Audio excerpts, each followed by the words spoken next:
Hello hi అండి. S R L agriculture land Jangaon district మనకొచ్చేసి చేర్యాల మండలానికి దగ్గరలో పౌల్ట్రీ ఫామ్ అయితే అమ్మకానికి వచ్చింది. ఇది ఎంట్రింగ్ అండి. మనకు గేట్ తీసుకొని లోపలికి వెళ్తే మనకు 2 షెడ్లు అయితే ఉన్నాయి. ఈచ్ వన్ షెడ్ వచ్చేసి కెపాసిటీ 6000 కెపాసిటీ. బట్ మనకు బర్డ్స్ వచ్చేసి 5000 బర్డ్స్ ఇస్తారు. 6000 కెపాసిటీ, కానీ వాళ్ళకు ఫీడర్ డింకర్స్ వాటికి స్పేస్ కావాలి కాబట్టి మనకు వచ్చేసి 6000 కోళ్ళు అయితే ఇస్తారు ఒక్కొక్క దాంట్లో. అంటే మొత్తం 12000 కెపాసిటీ ఉన్న షెడ్లు ఇవి 2. మనకు 10,000 బర్డ్స్ అయితే ఈజీగా పడతాయి ఇందులో. అండ్ మనకు కూడా పౌల్ట్రీ ఫార్మ్స్ ఉన్నాయి కాబట్టి మనకి అవగాహన ఉంది. షెడ్ టు షెడ్ స్పేస్ అయితే కూడా మనకు మంచి స్పేస్ అయితే ఇచ్చి పెట్టడం జరిగింది. మనకు ఈ షెడ్ వచ్చేసి దీంట్లో ఆల్రెడీ రన్నింగ్లో ఉన్నాయి ఫార్మ్స్ అయితే. దీంట్లో ఒక లేబర్ రూమ్ ఉంది, సింగిల్ ఫేజ్ కరెంటు మీటర్ ఉంది, 1 DTR ఉంది, 1 బోర్ ఉంది. మనకు ఇగో బర్డ్స్ అయితే వేసారు. దీంట్లో మీకు చూపిస్తాను చిక్స్ ఎలా ఉన్నాయో. ఇవి అప్రాక్సిమేట్లీ 15 days to 20 days మధ్యలో ఉంటాయి చిక్స్ అయితే.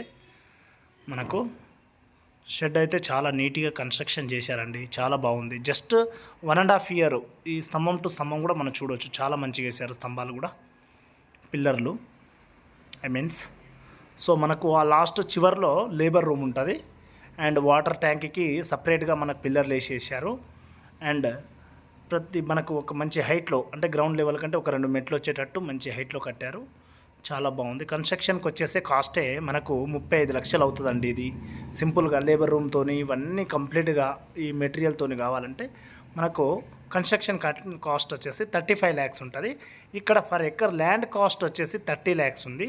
సో మనకు 65 lakhs ఉన్నటువంటి షెడ్ వచ్చేసి మనకు 55 lakhsకి ఇస్తున్నారు.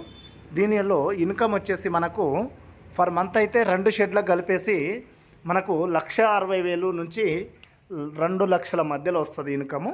బట్ దీంట్లో మనకు ఖర్చులు, మెయింటెనెన్స్ ఖర్చులు అన్ని పోను అయితే 1,20,000 రూపాయలు ఈజీగా ఇన్కమ్ అయితే వస్తుంది.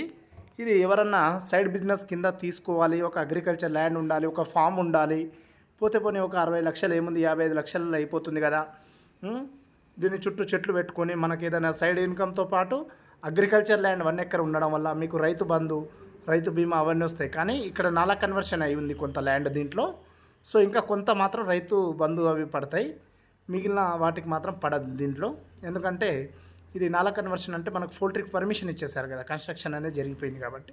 ఇంకా కొంత ల్యాండ్ మనకి ఈ పక్కన మిగిలి ఉన్నది కాబట్టి ఈ ల్యాండ్కి మనకు ఇంకా అగ్రికల్చర్ ల్యాండ్ కిందనే ఉంది కాబట్టి దీనికి వచ్చేసి మనకు రైతు బంధు, రైతు బీమా అన్నీ అయితే పడుతున్నాయి. ఇది మన కార్ పార్కింగ్ కోసం స్టార్టింగ్లోనే వేసి పెట్టుకున్నారు వీళ్ళు ల్యాండ్. ఇది గేట్ అండి. మనకు కావాలనుకున్న వాళ్ళు చూడొచ్చు. షెడ్ అయితే చాలా నీట్గా ఎక్కడిదక్కడ పైప్ లైన్, గేట్లు అన్నీ మంచిగా ప్రొవైడ్ చేసి ఉంది. ఇది కెనాల్ రోడ్డు. ఇది మనకు జనగాం నుంచి చేర్యాల సిద్దిపేటకి వెళ్ళే హైవే రోడ్ నుంచి 3 kilometers లోపలికి ఉంటుంది. చేర్యాల నుంచి మళ్ళీ మనకు వచ్చే డబుల్ రోడ్డు అంటే 60 feet రోడ్ నుంచి ఒక 2 kilometers లోపలికి ఉంటుంది. ఇదైతే జస్ట్ విలేజ్ నుంచి దీనికి కావాల్సిన పౌల్ట్రీకి ఉన్నటువంటి అన్ని పర్మిషన్లతోని ఇట్లా కొన్ని మామిడి చెట్లు, ఈ రోడ్ అండి మనకు చాలా నీట్గా కెనాల్ గవర్నమెంట్ రోడే, ఎలాంటి రోడ్ డిస్టర్బెన్స్ అయితే లేదు. క్లియర్ టైటిల్ ప్రాపర్టీ ఇది. ఎందుకంటే ఇక్కడ మీకు అర్థమైపోతుంది, టైటిల్ అనేది అర్థమైపోతుంది.